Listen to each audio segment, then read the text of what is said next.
Today, the moon goes into Virgo, reminding us that we need to attend to some of the details of our lives. Virgo brings a sense of humility, especially compared with where we've been for the last 3 days with the moon in Leo, Venus in Leo, and Mars in Leo, kind of having a little party there in Leo with a lot of drama and performance and maybe some healthy self-expression, some authentic truth sprinkled in there. I'm Marina Ormes here with your Astro vibe for Friday, June 23rd. And I am thinking about how the Virgo moon follows the Leo moon, right? So that whatever messes we made when the moon was in Leo, we might need to clean up when the moon goes into Virgo. So Virgo is the sign of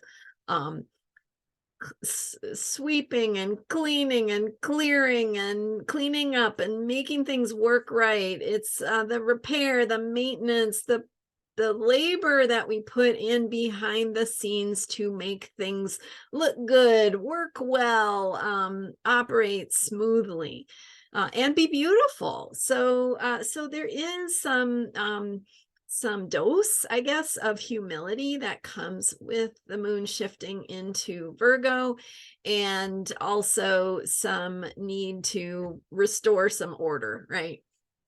So some ways to think about getting your life in order. And of course, we do still have Venus and Mars in Leo. So that Leo energy is there. We're still thinking about how we need to take action and move from a place of courage and shining our light, not being afraid to express ourselves and be who we are, be in ways where we're not hiding. And then Venus and Leo, and the way that Venus and Leo receives is just very feline. Think about the ways that cats experience pleasure. I have seen no other animal, maybe briefly, but overall, the way that cats experience pleasure is just really something to behold. They so thinking about yourself as a cat sitting in the sunlight and just soaking it up, that's Venus in Leo. So it's opening our pores to being able to receive all the things that we deserve in life, and remembering that we do deserve them. We are absolutely worthy. So the moon being in Virgo, also bringing that dose of humility, is reminding us that yes, all of that is true, and we want to dot our I's and cross our T's and think about order and making things run smoothly, because when we do that, we have something we can really be proud of in that deeper sense. So not in the Leo pride, right? Leo pride is just, love me because I'm perfect. And then Virgo is like, love me because I worked really hard on this. You see what I did? Look at but the energy of attending to details that Virgo brings it adds a layer of depth, of caring, right? The care that we put into things when we attend to and caring about things being what's the word, maintained, right? Like keeping up with not letting things fall apart, not letting things fall into disrepair, not letting our space get messy or cluttered or dust accumulating or weeds growing in the garden. It's like it's attending to all those little things that need some effort put into it to make it beautiful and make it functional.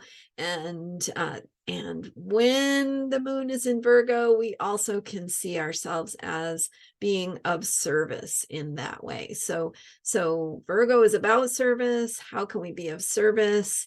how can we put in effort that brings order, that restores order, and how can that be helpful, be helping people, be helping ourselves, right? We remember we're worthy of having beautiful things and living in a space that's clean and clear and pleasant to be in. So giving some attention to that, let it be an act of self-care. I love to think about cleaning as an act of self-care, because you're providing yourself with a pleasant environment, and then that allows you to feel relaxed. It allows you to de-stress, to decompress, to let go of any thoughts or cares or worries that you may have. And with this moon cycle, with the new moon in Gemini from June 17th, we are thinking about how we can maybe update our thinking,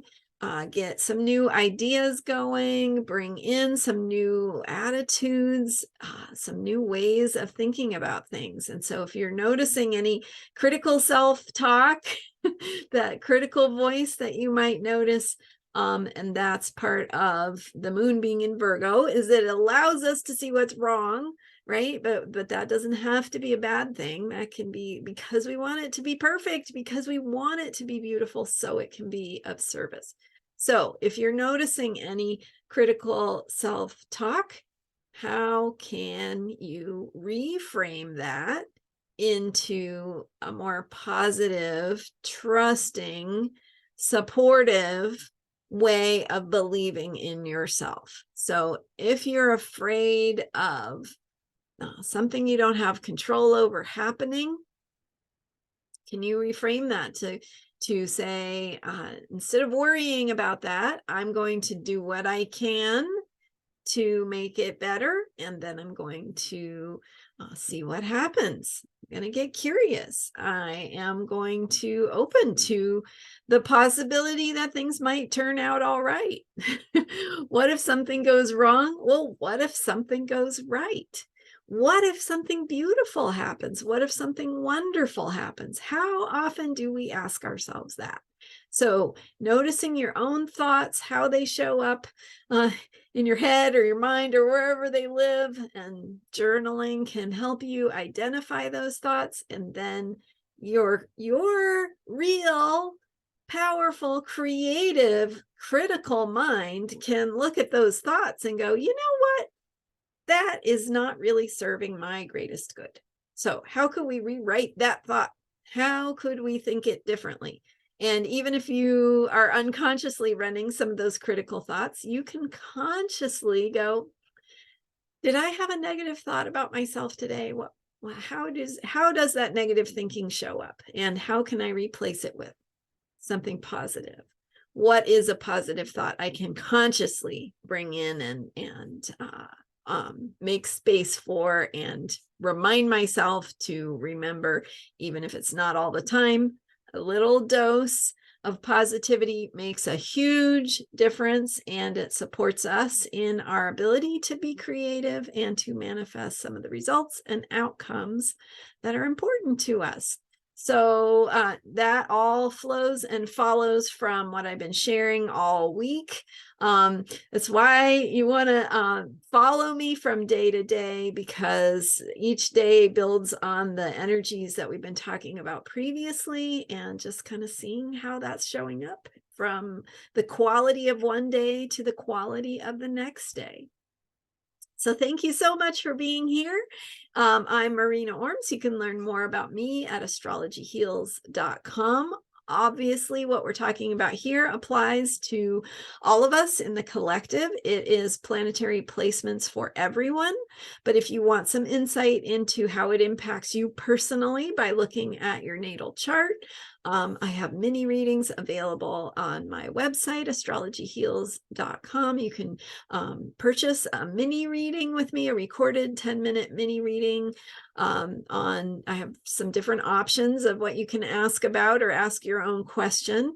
And then, of course, if you want to get more depth, more insight into your current life, how to be more powerful in your own healing and manifestation process, I recommend a one-on-one private session where I can get more of a sense of how these energies are showing up in your life and give you some specific clues and examples and tools of how to work with them to shift things in your thinking, in your beliefs about what's possible, in your experience, so that you're manifesting different results in your life.